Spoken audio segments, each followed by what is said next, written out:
Welcome back to POMPod, the Peace of Mind podcast, where we talk about life, legacy, and everything in between.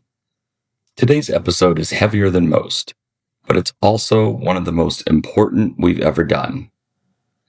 Every year on August 31st, the world observes International Overdose Awareness Day, IOAD, a time when a global community comes together to take action on overdose. It's a day to remember those we've lost to drug overdose, to support the people who are struggling with addiction, and to fight the stigma that so often silences conversations about this crisis. For me, this day is deeply personal. My younger brother Jordan died from fentanyl poisoning in 2022 at the age of 32. He was kind, funny, loving, and a free spirit. We could all be a little more like Jor, as I called him. Yet all the love from friends and family couldn't save him from addiction. I share Jordan's story today not only to honor his memory, but to shine a light on the overdose epidemic that is affecting millions of families around the world, and to talk about how we can all help prevent these tragedies. I know my family's story is far from unique. In the United States alone, a recent study found that over 42% of Americans, roughly 125 million people, personally know someone who has died from a drug overdose. Think about that. Nearly half the country has felt the ripple effects of this crisis. Since the year 2000, more than 1.1 million Americans have lost their lives to drug overdoses. Each of these lives was someone's child, parent, sibling, or friend.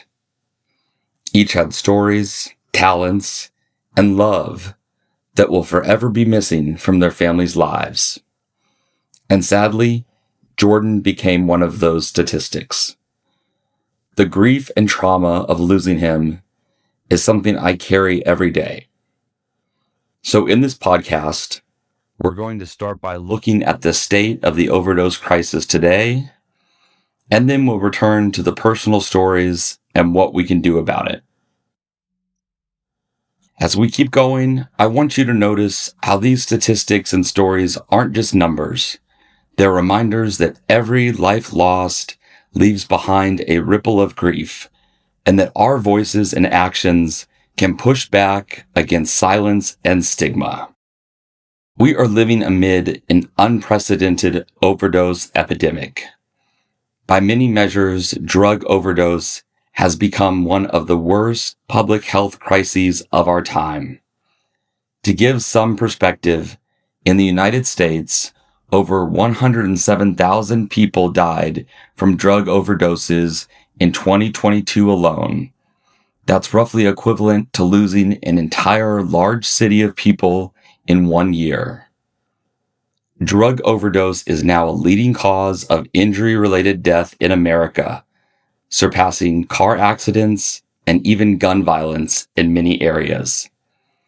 In fact, for Americans aged 18 to 45, the leading cause of death is not car crashes or cancer, it's fentanyl overdose.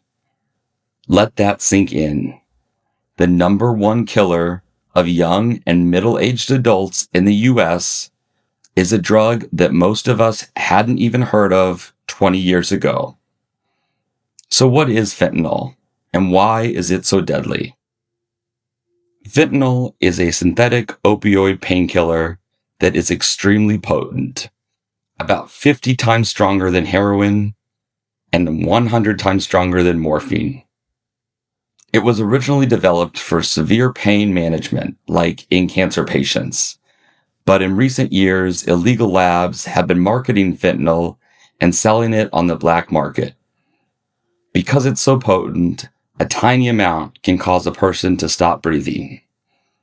Drug dealers often mix fentanyl into other drugs, heroin, cocaine, counterfeit pills made to look like Xanax or OxyContin because it's cheap and powerful. The result is that people frequently don't realize they are taking fentanyl.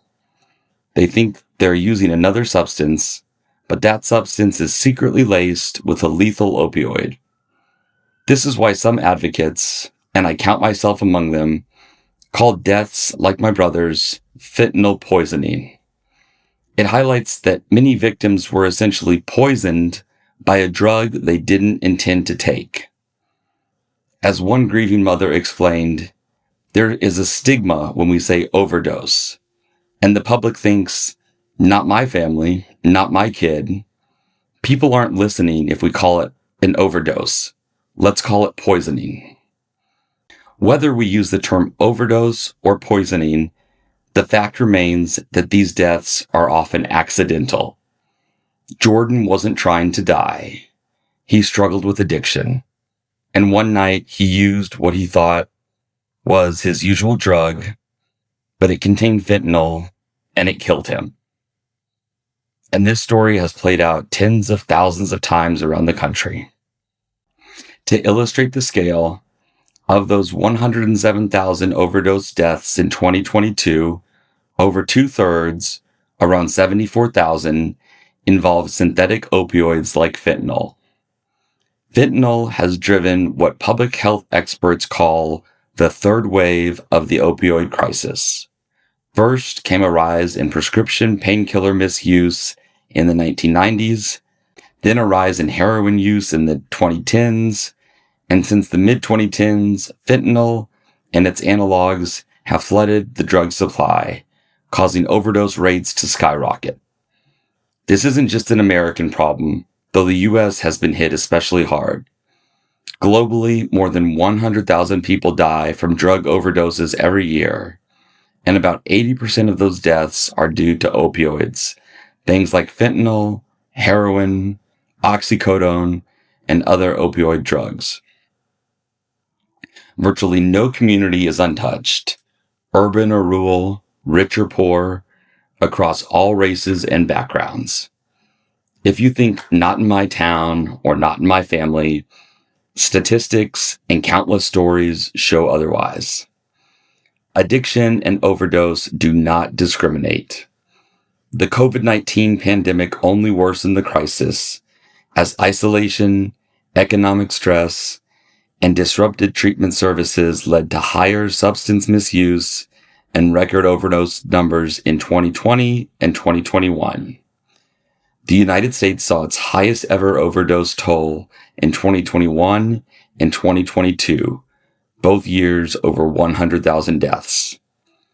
However, there is a small glimmer of hope on the horizon. Provisional data suggests that overdose deaths may have declined in 2023 and 2024 after those peak years. Early CDC reports indicate that there were an estimated 110,000 overdose deaths in 2023 and around 80,000 in 2024, a nearly 27% drop in 1 year. That would be the first significant decrease in decades, bringing overdose fatalities to their lowest level since 2019. This decline, if confirmed, is encouraging and suggests that efforts like wider naloxone availability, better access to treatment, and public awareness might be starting to pay off. But we must put this into context. Even at 80,000 deaths per year, that's over 200 lives lost every single day. It's like a plane full of passengers crashing every day, an unthinkable daily disaster.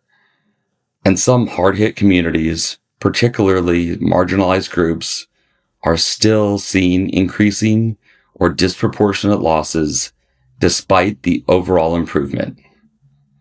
So we absolutely cannot become complacent. A 1-year decline does not mean the crisis is over. Far from it. It just means we might be turning a corner and we need to push even harder to sustain that progress. To summarize the situation in plain terms, drug overdose is a preventable tragedy on a massive scale. The IOAD campaign emphasizes that overdose can and must be prevented. We know many of the solutions. I'll talk more about those soon. Yet stigma, misinformation, and lack of resources have hindered our collective response. International Overdose Awareness Day is about confronting these hard truths head on. It asks us to face the data, to recognize, for example, that fentanyl overdose is now the leading cause of death for young adults, and also to face the human stories behind the data. The grief of losing someone to overdose is a complicated grief. On one hand, there's the sorrow and shock of the death itself. On the other, there are layers of regret, guilt, could I have done more, and often a long history of worry and heartbreak leading up to that moment. It can be a very isolating kind of grief too, because society often doesn't acknowledge overdose deaths the way it might acknowledge, say, cancer deaths. There can be judgment or silence, the stigma of it was drugs, which makes it harder for families to openly mourn and receive support. International Overdose Awareness Day directly addresses this. It provides a safe space for public mourning, free of judgment. It says to families like mine, your loss matters, your loved one mattered, and you are not alone. On IOAD's website, there's a tribute wall where people post messages and photos in memory of those they've lost. Scrolling through it, you see hundreds of entries. Parents remembering children, spouses remembering partners, friends remembering friends. One tribute reads, "He was a beautiful soul whose life was filled with love, laughter, and unforgettable moments. I miss him every single day. Behind every number is a beautiful soul who deserved more time and more chances." That sentiment is so true. Behind every overdose statistic is a person who was loved, who had a whole life story. People like Jordan, like that mother's son, like so many others. They are the reason we observe this day, to ensure they are never forgotten and to demand that we do better to protect those still alive. A mother raising awareness about overdose after losing her 22-year-old son. Grieving families around the world have turned their pain into advocacy to spread the message that overdose death is preventable. Let's talk about stigma for a moment, because it's a huge barrier in addressing the overdose crisis. Stigma is basically shame and judgment, the attitude that addiction is a moral failing, or that people who use drugs are junkies who did it to themselves. This stigma can kill. It kills by keeping people in the shadows. People are afraid to seek help or admit they're struggling because they fear being judged or criminalized. It kills by making society less empathetic. If we view overdose victims as others or bad people, we're less likely to invest in the health services and compassionate policies that can save lives. IOAD is very focused on ending the stigma of drug addiction and overdose. One of the core messages is that addiction is a medical condition, not a moral failure. Science backs this up. Addiction is a chronic brain disorder, one that can be managed and treated, but not cured by willpower alone.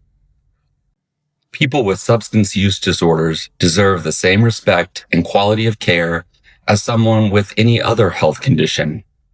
As the campaign materials put it, we need to advance the recognition of addiction as a health issue, not a criminal one.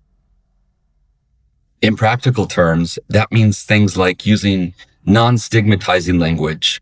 For example, saying person with a substance use disorder instead of labeling someone a drug abuser or addict. And it means supporting policies that treat people who use drugs with dignity and compassion rather than punishment. A phrase you often hear is, "We can't arrest our way out of this crisis." Decades of a strictly punitive war on drugs approach have not stopped overdoses. In fact, overdose rates have only climbed. Criminalizing drug use hasn't worked. Instead, IOAD and many experts call for compassionate alternatives like harm reduction services, treatment on demand, and supportive recovery communities. It's about saving lives, not casting blame. One powerful example of tackling stigma is the growing movement of parents and siblings who speak openly about their loved one's overdose death, just like I'm doing now. It's not easy to go public with something so painful. But every time we do, we chip away at the shame. We put a human face on the issue. We say, "Look, my brother was a good person who had an illness. He could be your brother, your son, your friend, and he deserved help and life." By sharing our stories and our love for those we lost, we hope to replace judgment with understanding. We also form a kind of community with each other. In my grief, I've connected with other families who've lost someone to fentanyl or other drugs, and that peer support has been a lifeline. On IOAD, many of us will post on social media or attend events carrying photos of our loved ones. Far from being a sob story, it's an act of courage and advocacy. It sends the message that no one should have to hide their grief or be ashamed of how their loved one died. This is POMPod, and we're talking about International Overdose Awareness Day. Up next, we'll shift from remembrance into action, what we can actually do as individuals and communities to prevent overdose deaths and save lives. Taking action, overdose prevention, and harm reduction. International Overdose Awareness Day is not only about remembering, it's also very much about action. The tagline is, "Time to remember, time to act." We've remembered. Now, how do we act? What can actually be done to stop these needless deaths? The good news is overdose is preventable, and there are proven strategies and tools we can deploy. Here are some key actions and approaches in the fight to end overdose. Expand access to naloxone, or Narcan. Naloxone is a medication that reverses opioid overdoses by quickly restoring breathing. It's a literal lifesaver. If given in time, naloxone, often given as a nasal spray called Narcan, can bring an overdosing person back from the brink of death. It's safe, easy to use, and has no potential for abuse. One major push has been to get naloxone into as many hands as possible. First responders, yes, but also drug users themselves, their friends and family, community volunteers, really anyone who might witness an overdose. Many states have made Narcan available at pharmacies without a prescription, and as of 2023, Narcan became available over the counter in the US. This is huge because it means anyone can purchase it and have it on hand. I personally carry Narcan in my bag at all times now, just like you'd have a first aid kit or an EpiPen for emergencies. Educate on overdose signs and how to respond. A critical part of prevention is making sure people know how to spot an overdose and what to do in that situation. Especially with opioids, the signs of overdose include things like extremely slow or no breathing, blue or pale skin, especially around lips or fingertips, unconsciousness, unable to wake the person, pinpoint pupils, or gurgling sounds. If you see someone showing these signs, call emergency services immediately. That's 911 in the US. And if you have naloxone, administer it. Many places have Good Samaritan laws that protect the caller and the victim from drug possession charges in an overdose emergency. The priority is to save a life, not punish drug use. So never hesitate to call for help. After giving naloxone, try to keep the person breathing, rescue breaths if you're trained, and stay with them until medical help arrives. IOAD events and materials often promote this knowledge because quick bystander response can be the difference between life and death. One more thing, even if you're not sure it's an overdose, treat it like it's one. Giving naloxone won't hurt someone who isn't actually overdosing, but not giving it to someone who needed it will cost them their life. Harm reduction services. Harm reduction is all about practical strategies to reduce the negative consequences of drug use without necessarily requiring abstinence. It meets people where they are. Examples include needle exchange programs to provide sterile syringes and prevent infections, supervised consumption sites where individuals can use under medical supervision, so if they overdose, someone is there to revive them. Drug checking services, or fentanyl test strips, so users can test their supply for fentanyl or other adulterants. And outreach programs that build relationships with people who use drugs and connect them to support.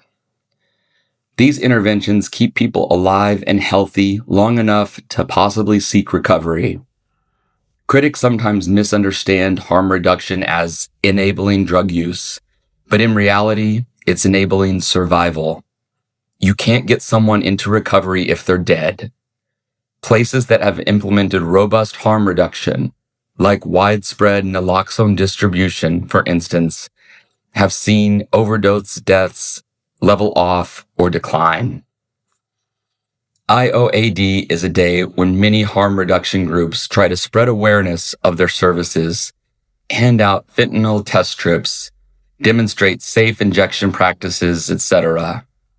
It's all about using the tools that we know exist.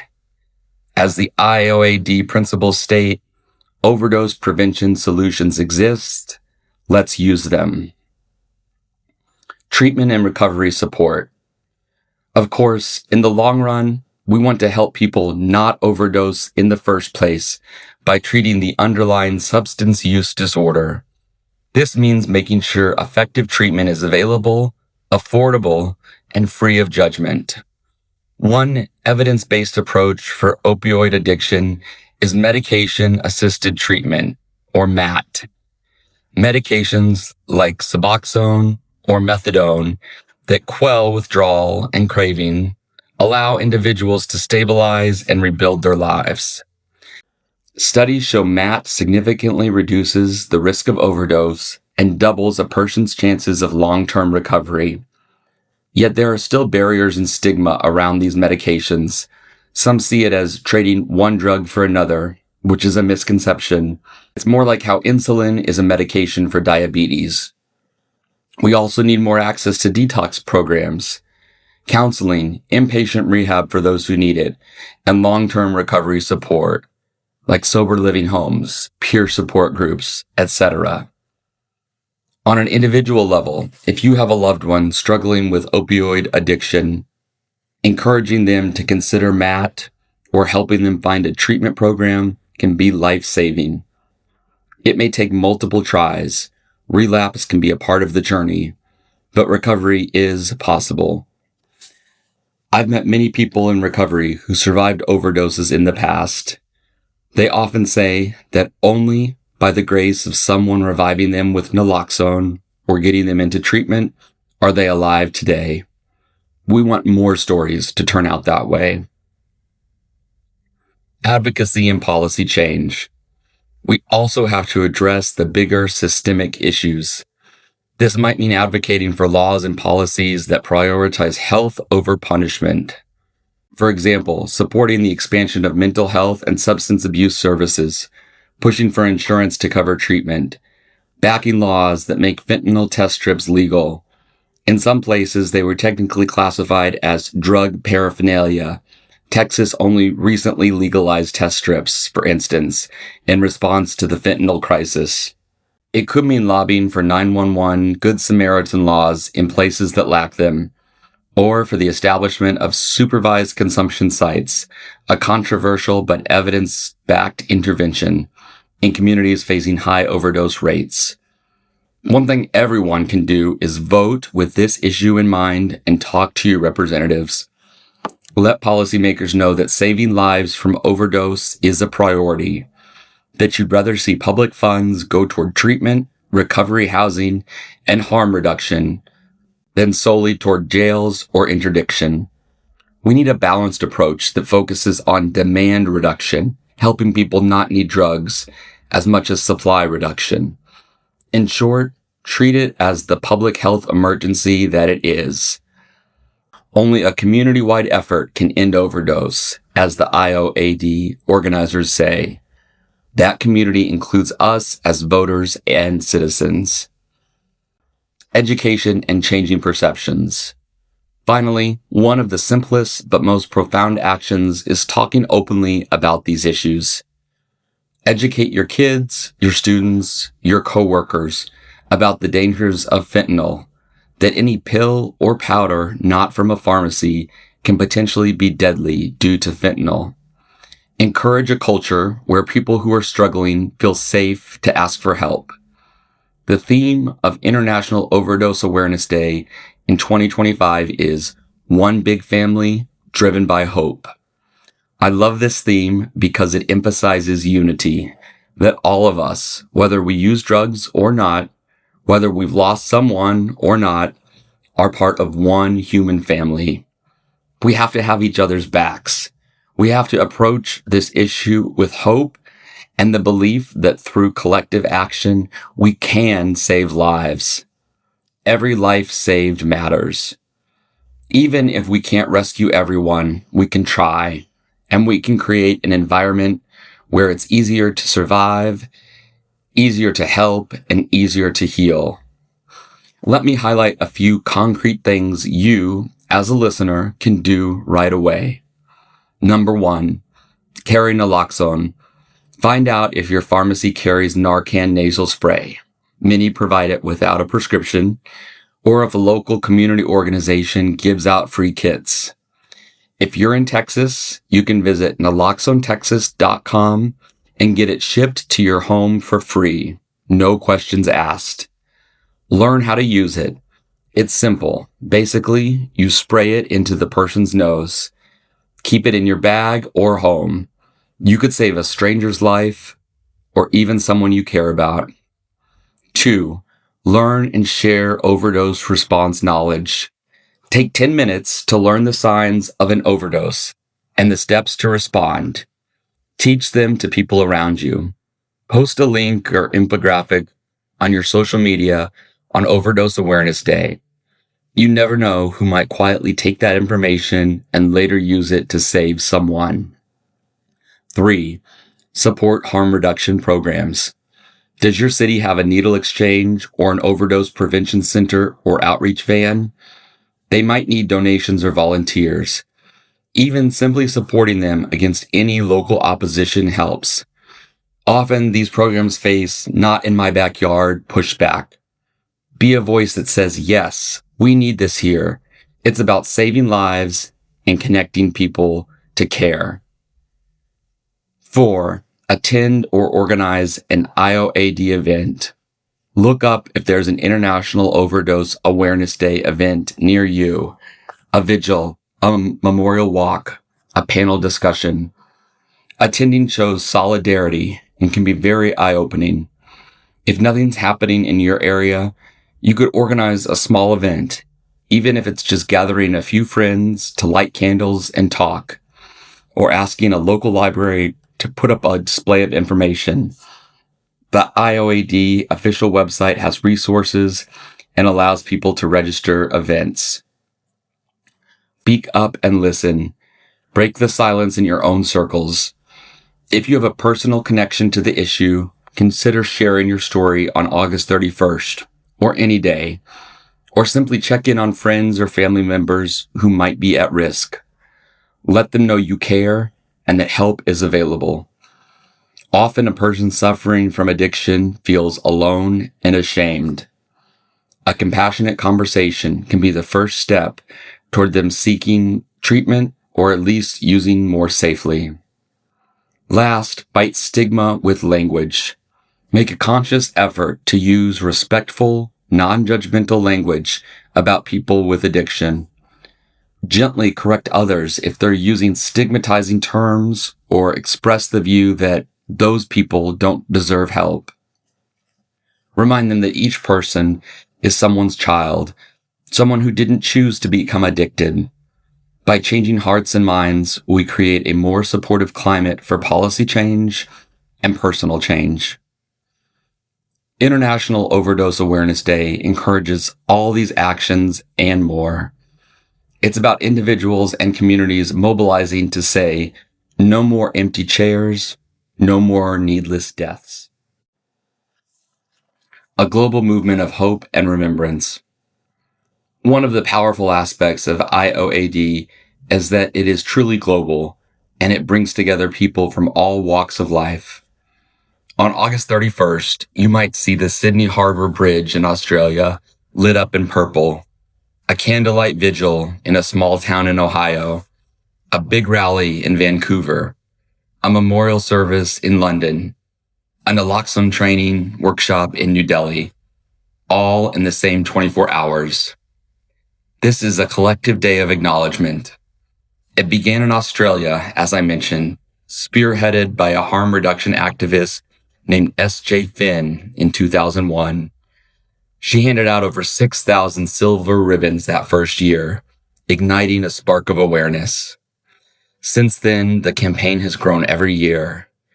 It is now coordinated by the Pennington Institute, an Australian public health organization which provides educational materials and support to groups worldwide who want to participate. How do people observe International Overdose Awareness Day? There's no single right way. The goal is to do something that honors the dead and helps the living. Common activities include memorial events like vigils with photos and names read aloud, or tree planting ceremonies, or moments of silence in community gatherings. Awareness campaigns like distributing flyers, hosting speakers or expert panels, putting up billboards that say overdose deaths are preventable with the IOAD logo. Educational workshops, teaching about addiction, mental health, overdose response, etc. And advocacy events, marches, rallies, or even public art installations that demand policy changes. A notable example, in 2018, advocates in British Columbia, Canada, placed hundreds of pairs of shoes outside the provincial legislature, each pair representing a life lost to overdose.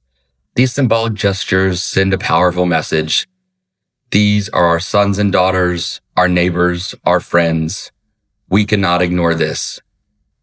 The symbols of IOAD, as mentioned, are the silver ribbon, sometimes also represented as a purple ribbon, or a two-toned silver and purple ribbon, and the color purple more broadly. Silver symbolizes the remembrance, mourning those lost, and purple signifies courage, hope, and the commitment to end the stigma and take action. Many participants will wear silver or purple ribbons on their shirt on this day, or even tie purple ribbons around trees or lampposts in public spaces.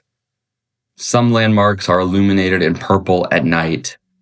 The campaign slogan, "Time to Remember, Time to Act," is often displayed on banners and t-shirts. These shared symbols and messages help unify the movement. When you attend an IOAD event, you immediately feel the sense of community and shared purpose, whether you're in a crowd of 5 or 500. Another powerful component is the IOAD tribute wall online at overdoseday.com, where, as I described earlier, people leave messages for their lost loved ones. It's heartbreaking, yet beautiful to read through. It reinforces that behind the activism is a well of love and grief. When I talk about Jordan, I talk about who he was, not how he died, but how he lived. It's cathartic to put it out there and to see supportive responses from strangers who understood.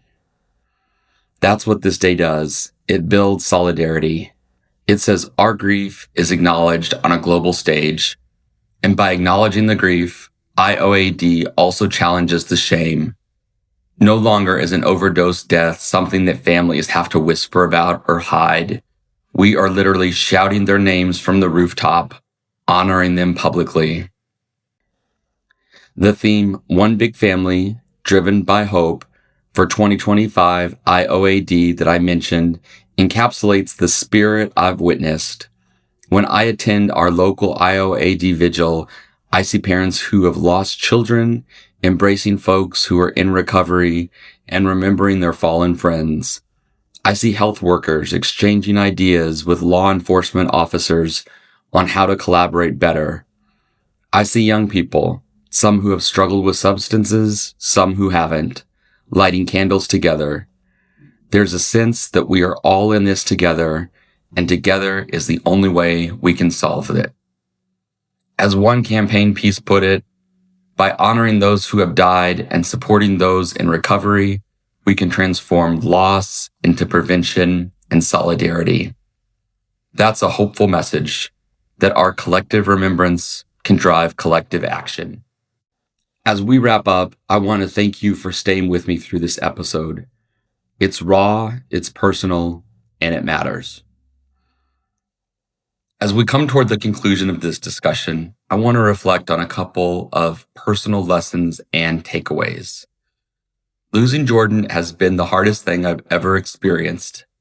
It left a permanent scar, but it also ignited a fire in me to make sure his death was not in vain.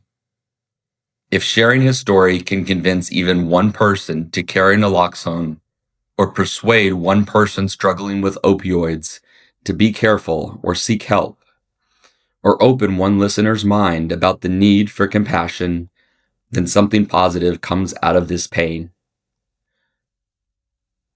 One surprising thing I learned in the aftermath of Jordan's passing was the importance of being prepared for the practical realities of an unexpected death. Estate planning is probably the last thing anyone wants to think about in relation to a 32-year-old in the prime of life. Jordan certainly hadn't been thinking about wills or life insurance. My family found ourselves not only grief-stricken, but also scrambling to figure out bank accounts, bills, his belongings, all those administrative things that hit you when someone dies without a plan. It felt cruel to deal with paperwork while we were in shock and sorrow. This might seem like a tangent, but I mention it because it's a real part of the story. It taught me that planning for the unexpected is an act of love we can give our families. I would encourage everyone, especially young adults who might feel invincible, to have at least some conversations about what you'd want if something happened, and if all possible, put basic legal documents in place, a will, an advance directive, designated beneficiaries on accounts. I know it's uncomfortable to contemplate, but having those affairs in order can spare your loved ones additional heartache in an already devastating time. It's a small piece of wisdom I wish we'd had before, and while it doesn't change the emotional toll, it does make the aftermath a bit less chaotic for those left behind. That said, my main focus remains on prevention, doing everything we can do so that fewer families have to go through what mine did. International Overdose Awareness Day is a beacon of hope in that regard. It not only memorializes those lost, but also rallies people to demand change and to implement life-saving measures today. It reminds us that every overdose death is preventable. If a person gets the right help at the right time, if someone is there with naloxone, if policies encourage safety rather than drive people into hiding, that person can be saved. We have to build a world where help is there when it's needed. I want to end on a note of hope and a call to action.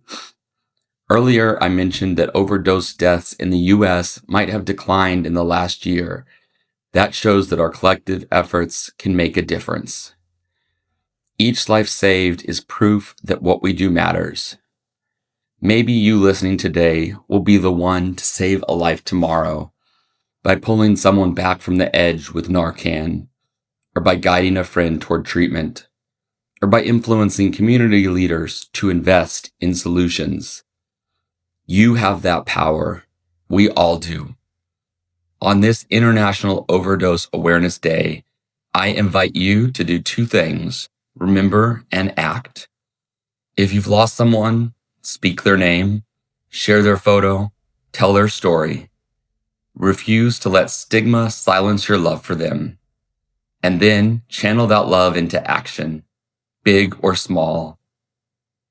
It could be educating your kids, volunteering, donating, advocating, or simply showing kindness to someone who is battling addiction. All of it counts. All of it is part of the change. For my part, I remember my brother Jordan, a bright, beautiful soul who should still be here. I carry his memory with me in this work, and I act in his name, hoping that maybe I can help prevent another Jordan from being lost. In a way, through me and through all who loved him, he is still here, fighting to save others. Thank you for listening to this deeply personal episode and for caring about this issue. Overdose Awareness Day is one day on the calendar, but its message and mission must live on every day. Let's keep our hearts open, our minds informed, and our efforts united. Time to remember. Time to act in memory of Jordan and all the precious lives gone too soon. Together, as one big family driven by hope, let's work toward a future where overdoses are a rarity, not an everyday occurrence.